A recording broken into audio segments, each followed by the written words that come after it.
Alhamdulillah, wassalatu wassalamu ala Rasulillah Muhammad ibni Abdillah wa ala alihi wa sahbihi wa mawalah. La hawla wa la quwwata illa billah.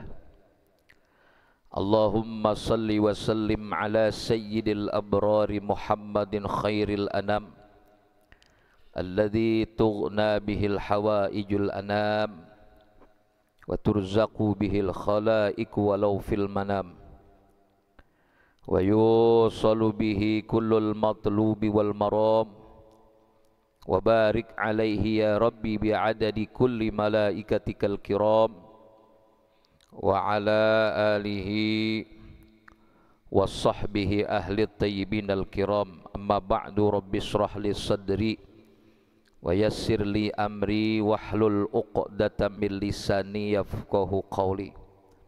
Faqala ta'ala, yarfa'illahu alladhina amanu minkum walladhina utul ilma darajat. Wa qala Rasulullah sallallahu alaihi wasallam, talabul ilmi faridatun ala kulli muslimin wa muslimatin. Qala al-muallif rahimahullahu ta'ala wa nafa'ana bihi wa bi'ulumihi fid darrain amin. Qala bi hikmati isnain wa sittin wasrib ila ta'ati waqtaka kullahu la tatrakun waqtan sudan mutasahilan.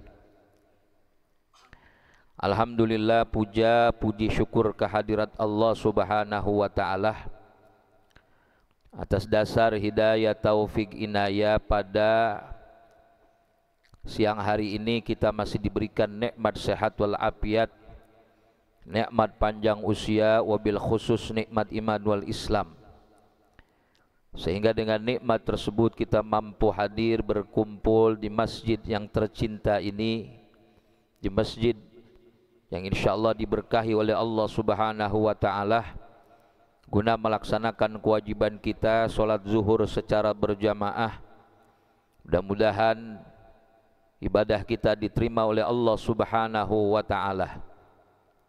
Salawat beserta salam semoga tercurahkan kepada junjungan kita, pemimpin alam, baginda Nabi besar Muhammad sallallahu alaihi wasallam, beserta keluarganya, para sahabatnya, para pengikutnya yang masih terus istiqomah untuk melaksanakan sunnah-sunnah dan ajarannya.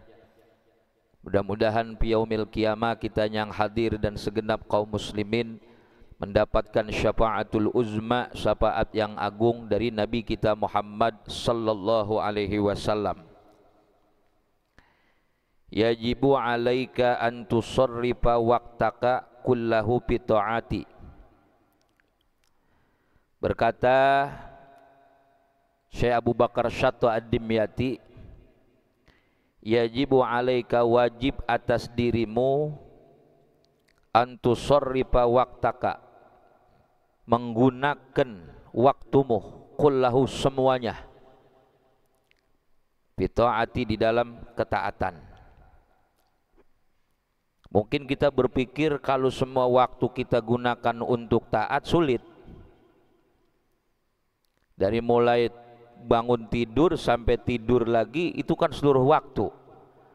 Kalau kita gunakan untuk ketaatan kepada Allah itu sulit.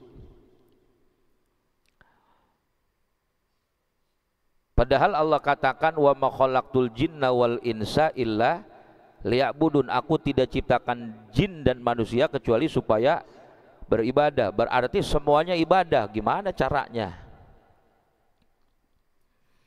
Sementara setiap gerakan kita ini enggak keluar dari 5 hukum. Ada kalanya wajib, ada kalanya sunnah, ada kalanya haram, makruh, mubah.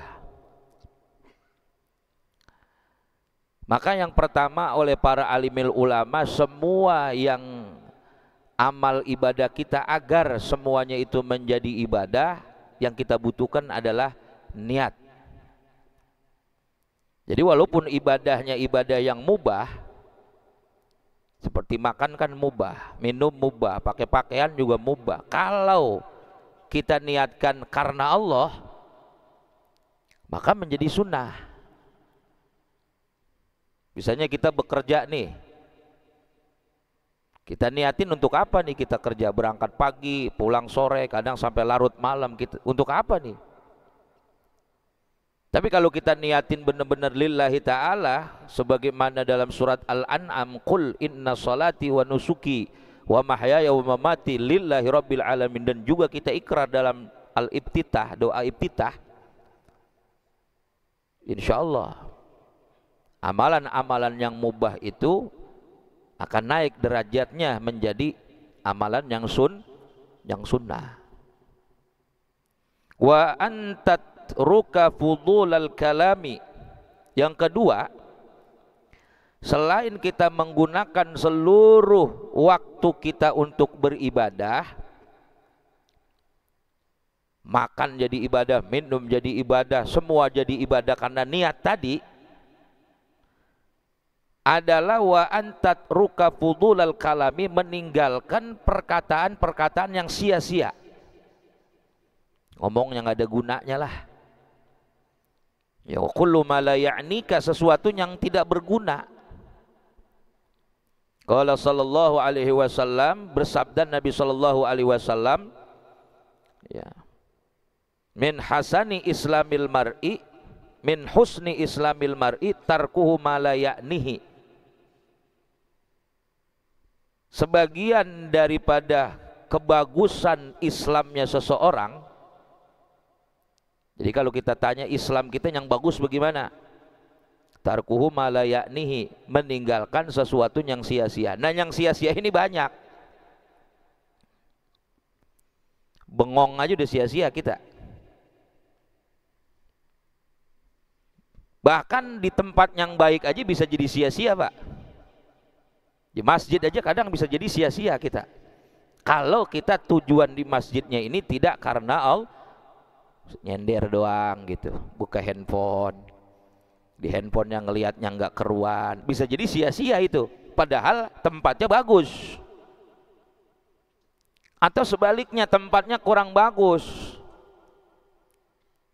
tapi karena niatnya yang bagus, di dalam kolbu, di dalam hati ia melaksanakan amalan-amalan yang bagus. Misalnya di dalam kolbunya, dalam hatinya dia senantiasa zikrullah, maka menjadi sesuatu yang bermanfaat.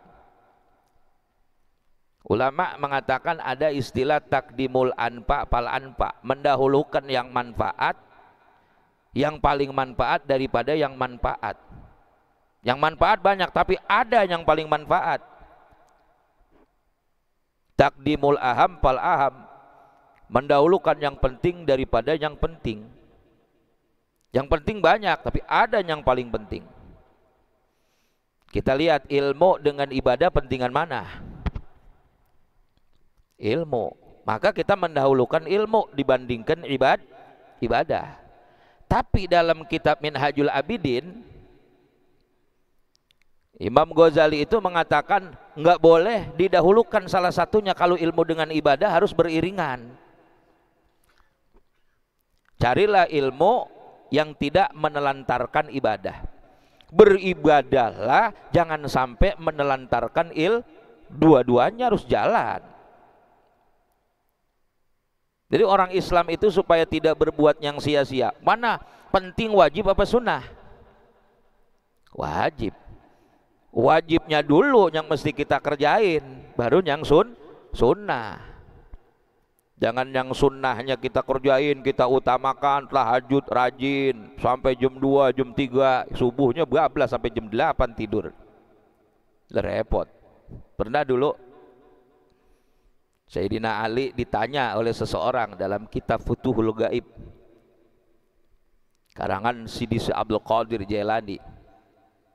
Si Abdul Qadir Jailani itu kan yang di Indonesia itu terkenal sebagai orang yang soleh lah, sebagai wali Sultanul Aulia gitu. Tapi orang lupa kalau si Abdul Qadir Jailani itu bukan cuma seorang wali, tapi dia memiliki banyak buku karangan. Saya pernah baca Al-Gunyah li Thalibil Haq. Itu ilmu fikih walaupun mazhabnya Hambali.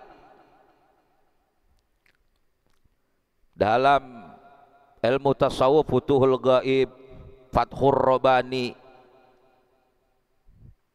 Tafsir pun ada. Namanya Tafsir Al-Jailani. Itu Syekh Abdul Qadir Jailani. Dalam itu kitab Fathur Rabbani. Jadi kalau orang pengen menuju kepada Allah, baca itu ada terjemahannya, Pak. Sudah diterjemahkan Fathur Rabbani, 80 wasiat perkataan Tuan Guru Syekh Abdul Qadir Jailani. Ada seorang bertanya kepada Sayyidina Ali, wahai Amirul Mukminin, ya, bagaimana orang mengerjakan yang sunnah-sunnah saja, yang wajibnya ia tinggalkan? Sementara ini kewajiban banyak, Pak, bukan cuma sholat 5 waktu doang. Itu rukun Islam masuknya, sholat, zakat, puasa, haji, termasuk birrul walidain ini wajib. Berbakti kepada kedua orang tua wajib. Berbaik kepada tetangga, kepada kawan, kepada saudara, ini juga hukumnya wajib. Jadi kalau bicara wajib itu banyak. Ada yang bertanya, bagaimana wahai Amirul Mukminin, orang hanya yang melaksanakan sunnah-sunnahnya aja, baca Quran, baca sholawat, zikrullah, tapi yang wajibnya ditinggalkan. Kata Sayyidina Ali, perumpamaannya seperti seorang ibu yang hamil. Begitu dapat 7 bulan, mohon maaf, bayinya keguguran. Artinya dia hanya menang capek saja, lelah letih saja, nggak dapat pahala. Kalau yang wajibnya ditinggalkan, hanya mengerjakan yang sunnahnya aja, maka kita lebih dahulukan yang wajib-wajib dulu. Kayak sholat sunnah rawatib, qobliyah, ba'diyah, itu sunnah. Sembahyang tahajud, sunnah. Sholat duha, sunnah. Itu nanti deh. Kita berusaha dulu bagaimana ini sholat yang 5 waktu, ini mohon maaf bagi mubtadiin yang baru, supaya kagak bolong.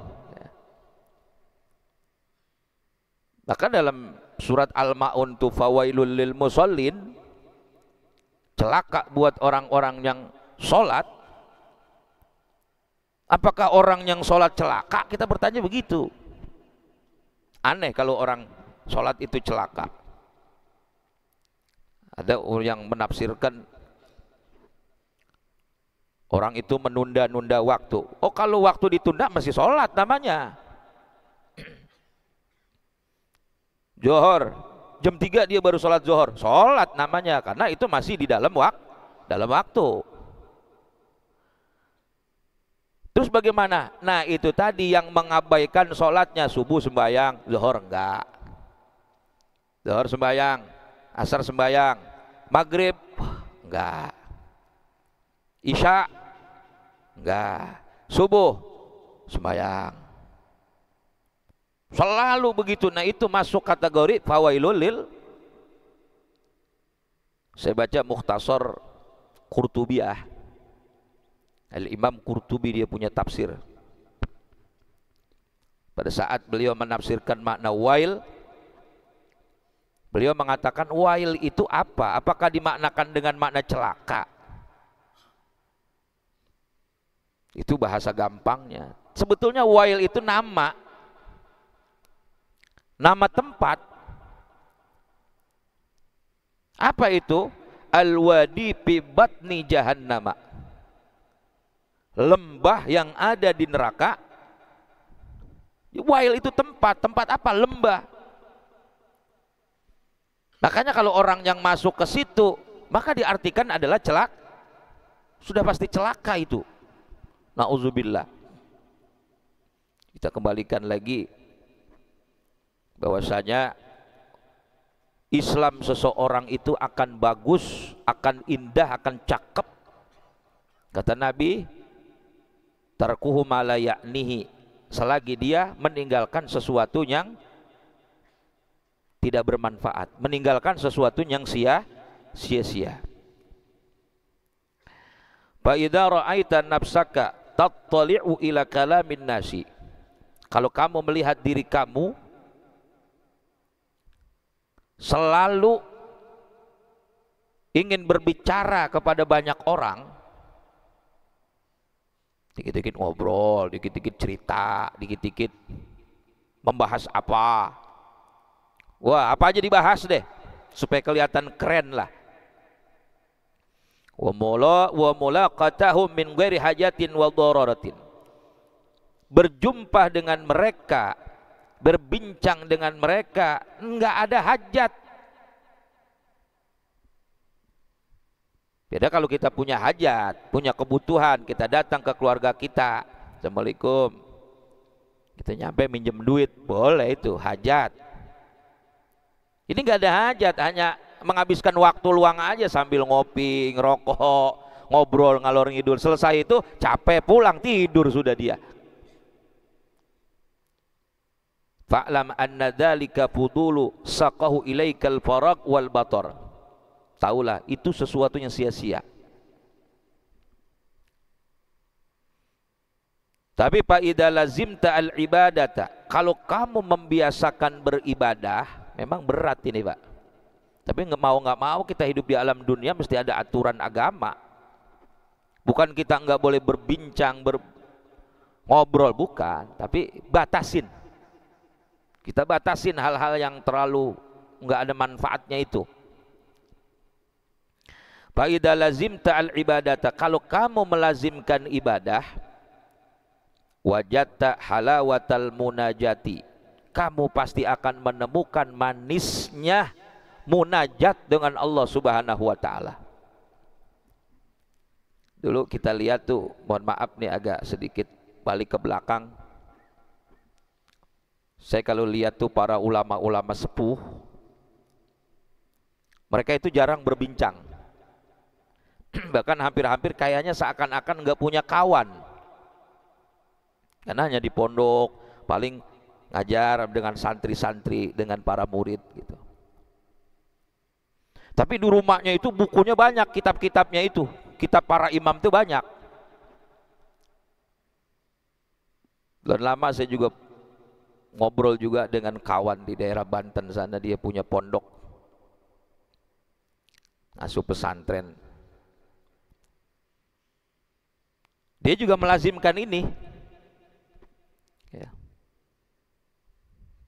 Tadinya padahal lumayan lama, hampir 20 tahun jadi dosen. Sekarang ngurusin pondok saja nggak keluar, hanya membaca kitab karangan ulama. Seakan-akan dia tidak bermasyarakat, seakan-akan, padahal dia tetap keluar ngajar biasa di majlis-majlis gitu. Dia bicara kitab fikih, usul fikih, tafsir, hadis, mustalahul hadis itu. Ternyata kawannya lebih banyak dia.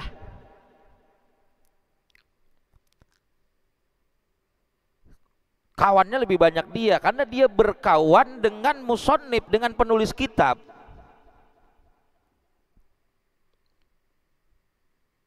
Walaupun penulis itu nggak bisa diajak ngerokok, ngojek, ngopi. Ini mohon maaf bahasa sederhana aja. Tapi dia senantiasa mutolaah, baca kitab ini kitab. Nah, hasil apa yang dia baca mempengaruhi pola pikir itu.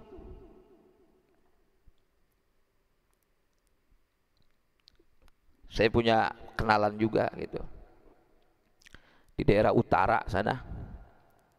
Ini orang ini kawannya banyak.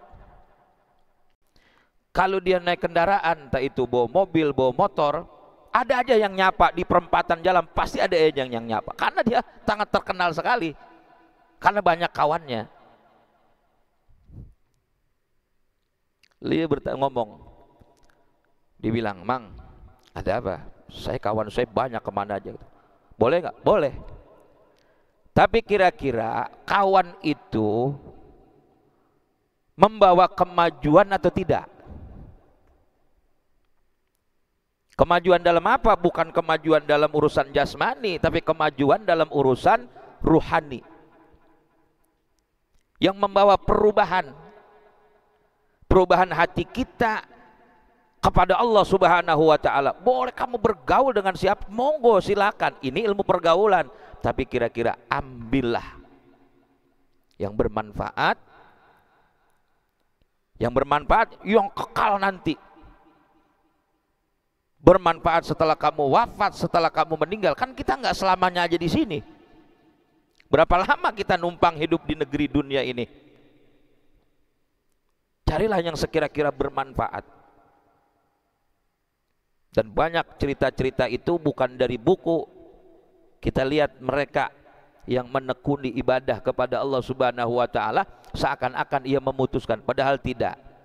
Apalagi kalau sudah bergelut dengan buku-buku, berarti dia sebetulnya hakikatnya kawannya sangat banyak kawannya. Wasta'nasta bi kitabillah, kamu akan merasa gembira dengan kitab Allah. Apalagi kalau kamu membaca Al-Qur'an. Siapa yang kamu ajak bicara? Enggak usah banyak-banyak, sehari kamu baca surah Yasin. Sehari saja. Selepas subuh baca surah Yasin. Selepas subuh selalu, dan itu sudah bertahun-tahun. Makanya Nabi mengatakan khairul a'mal adwamuha wa in qalla. Amal yang paling baik itu yang kita dawamkan, walaupun cuma sedikit. Saya nggak bisa baca surah Yasin. Surah apa yang kamu mampu baca? Al-Ikhlas, monggo baca, silakan. Apa sehari 33 kali? Karena itu adalah kalamullah, itu adalah firman-Nya Allah. Kamu sama saja berbicara dengan Tuhan. Wastaghalta anil khalqi wastauhashat min suhbatihim wa kalamim. Tapi kalau kamu sibuk dengan makhluk,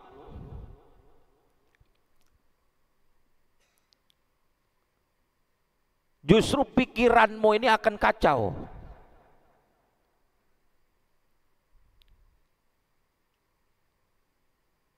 Akan liar pikiranmu ini. Karena makhluk itu ada yang membawa kepada Allah, tapi ada yang membawa jauh dari Allah Subhanahu wa ta'ala. Wa yajibu 'alaika alla tatruka awqataka suddah. Wajib kamu jangan sampai kamu meninggalkan waktumu itu menjadi sia-sia. Inilah yang disebut dengan takdimul aham fal aham, mendahulukan sesuatu yang lebih penting. Gini Pak,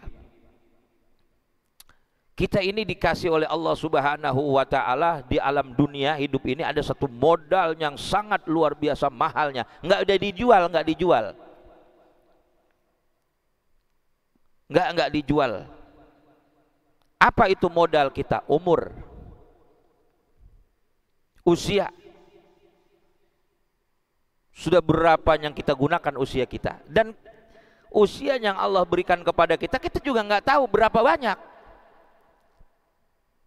Apakah hanya sampai 60 tahun? Apakah sampai 70 tahun? Wallahu a'lam. Banyak yang kurang dari itu sudah selesai Pak.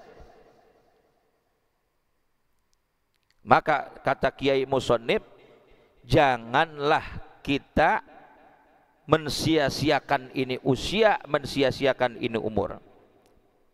Li'annaka intaroktaha kadzalika sirta kalbahaimi la tadri ma tashtagilu bihi. Kalau kamu meninggalkan waktumu, usiamu, kamu biarkan begitu saja, sirta kalbahaimi. Ini agak keras. Kamu seperti hewan. Kamu seperti hewan. La tadri ma tashtagilu bihi. Kamu nggak tahu kesibukan apa yang pantas. Ini agak sedikit keras.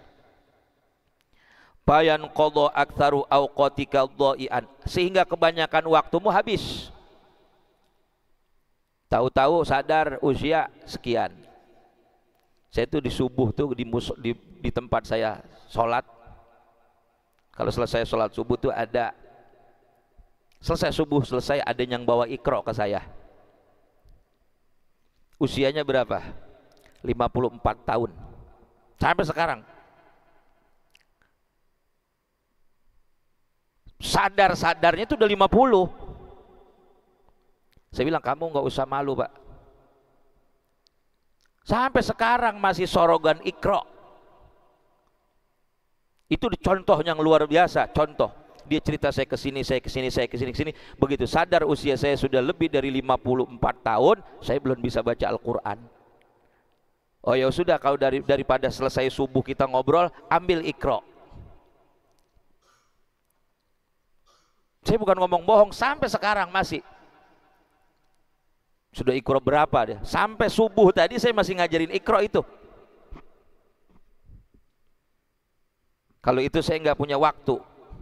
Saya punya waktu, ya sudah selesai sholat subuh. Hanya saya batasin, hanya 10 menit saja cuman. Inilah pentingnya mengatur waktu. Jadi saya alamin sendiri, saya melihat sendiri pribadinya. Fatakhassara khusranan mubinan. Kalau kamu tidak memanage waktu kamu ini, kamu akan menjadi orang yang rugi, sebenar-benarnya rugi. Sebenar-benarnya rugi. Fa inna awqataka umruka wa umruka ra'su malika. Waktumu itu ya usiamu, usiamu itu modalmu. Subhanallah. Kita lihat diri kita ini. Kita lihat kulit kita ini sekarang. Kita lihat di cermin, jangan melihat wajah tampan kita. Udah berapa usia kita yang kita alamin di alam dunia ini? Amal apa yang sudah? Kira-kira Allah redho atau tidak terhadap amal kita? Wa alaihi tijaratuka. Umur itu adalah perniagaanmu, daganganmu. Untungnya sudah berapa di dalam usiamu ini? Sekarang kita belum lihat, Pak, tapi begitu kita udah meninggal nanti, subhanallah. Ya man bidunya hushtagal qad garrahu tulul amal hatta dana minhul ajal wal qabru sundukul amal. Orang yang sibuk sama dunia, qad garrahu tulul amal, panjang angan-angan ini membikin kamu menipu kamu. Kita ditipu oleh angan-angan kita, hatta dana minhul ajal, sehingga ajal itu mendekat. Wal qabru sundukul amal. Kuburan, petinya amal itu kuburan. Petinya amal. Jadi nanti kita melihat amal-amal kebaikan kita kalau udah di situ. Kalau sekarang belum kelihatan, si A, si B, si Fulan belum tahu bagus atau tidaknya. Wallahu a'lam. Sedikit lagi, Pak. Wabihi wusuluka ila na'imil mu'abbad. Dengan umur itu kita sampai kepada nikmat yang kekal. Dengan umur ini kita bisa sampai kepada surganya Allah Subhanahu wa ta'ala, fi jiwarillahi ta'ala, di sisi Allah. Makanya saya kalau ditanya, Bang Ustadz, apa wiridan yang bagus? Udah nggak ada, istighfar, istighfar aja udah. Sebab mulai melek mata kita dosa mulu kepada Allah. Nggak ada amalan-amalan yang keren. Istighfar, mohon ampun aja kita kepada Allah. Karena dari mulai bangun tidur, selama perjalanan sampai kita tidur lagi, udah pasti kita berbuat dosa kita kepada Allah. Baik langsung kepada Allah maupun kepada sesama manusia. Udah nggak ada lagi kecuali istighfar kepada Allah. Ada saya baca kitab Sumusul Anwar, Al-Imam Ibnul Hajj At-Tilimsani Al-Maghribi, seorang wali di Maghrib. Tuh kalau ada murid-muridnya datang, dia minta amalan, makom yang pertama hanya disuruh istighfar. Sudah kamu baca istighfar sebanyak-banyaknya. Kalau sudah pantas, baru dikasihkan talqin zikir yang lain. Tapi buat mubtadi nggak ada yang lain, talqinnya hanya istighfar, mohon ampunan kepada fakullu nafsin min anfasika jauharun laqimatalahu. Setiap napas dari napas kita jauharun laqimatalah, intan mutiara yang enggak ada harganya. Napas nih yang kita, ini intan mutiara la qimata lahu, enggak ada harganya. Mau dibawa kemana nih? Jasad kita ini kendaraan, yang nyupirnya ini kita. Ini mau diparkir kemana di badan kita? Parkir ke masjid. Tuh, wallahu alam, parkir kemana? Selagi Allah kasih sehat. Wa idza fatala audalahu. Kalau hilang itu umur, nggak bisa balik lagi. Tayambagi alla taproha illa bi ziyadati ilmin. Maka kesimpulannya, kamu jangan gembira dengan usiamu kecuali kalau bertambahnya ilmu. Ada orang rajin sholat tapi nggak hadir di majelis ilmu. Salah, Pak. Saya tadi mengatakan wajib mana sunnah, mana yang dahulu, duluan ilmu apa duluan ibadah? Ilmu, Pak. Semua tanya ulama. Udah cukup, saya mah hanya sholat aja yang penting, sebab itu ada rukun Islam. Anda tidak akan tahu rukun Islam kalau Anda tidak hadir ke majelis. Kan kita dalam doa selamat wa ziyadatan fil ilmi. Itu doa selamat, jangan ditinggalkan itu. Aw amalin sholihin, atau kamu jangan gembira kecuali ketika bertambahnya amal soleh. Fa innahuma rafiquka yushibanaka fil qabri. Dua hal itu kawanmu yang mengiringi kamu di alam kubur. Nggak ada lagi. Haitsu yatakhallafu anka ahluka wa maluka wa auladuka wa asdiqauka. Ketika keluargamu, hartamu, anak-anakmu, kawan-kawanmu meninggalkan kamu di alam kubur, yang menyertai hanya dua: ilmu dan amal soleh. Itu saja. Kalau ilmu, walaupun kita meninggal dunia tetap menyertai kita. Amal soleh, walaupun kita meninggal dunia tetap menyertai kita. Jadi sekali lagi perkataan Imam Zainuddin bin Abdul Aziz Al-Malibari, wasrib ila ta'ati waqtaka kullahu. Gunakan semua waktumu untuk taat kepada Allah Subhanahu wa taala, dan mudah-mudahan dengan wasilahnya kita hadir di sini, Allah memberikan kita ilmu yang manfaat dan memberikan keberkahan dalam usia kita. Al-Fatihah. Alhamdulillahirabbil alamin arrahmanir rahim maliki yaumiddin. Iyyaka na'budu wa iyyaka nasta'in ihdinas shiratal mustaqim shiratal ladzina an'amta 'alaihim ghairil maghdubi 'alaihim waladdallin. Bismillahirrahmanirrahim. Alhamdulillahirabbil alamin. Allahumma shalli ala sayyidina Muhammad wa ala ali sayyidina Muhammad. Allahumma zidna ilman nafi'ah warzuqna fahman wa hilman wal yaqinan bi rahmatika ya arhamar rahimin. Allahumma inna nas'alukal huda wat tuqa wal afafa wal ghina warzuqna taufiqa wal hidayah. Rabbana dhalamna anfusana wa illam taghfir lana wa tarhamna lanakunanna minal khasirin. Rabbana atina fid dunya hasanah wa fil akhirati hasanah wa qina adzabannar. Alhamdulillahirabbil alamin. Kurang lebih mohon maaf. Assalamualaikum warahmatullahi wabarakatuh.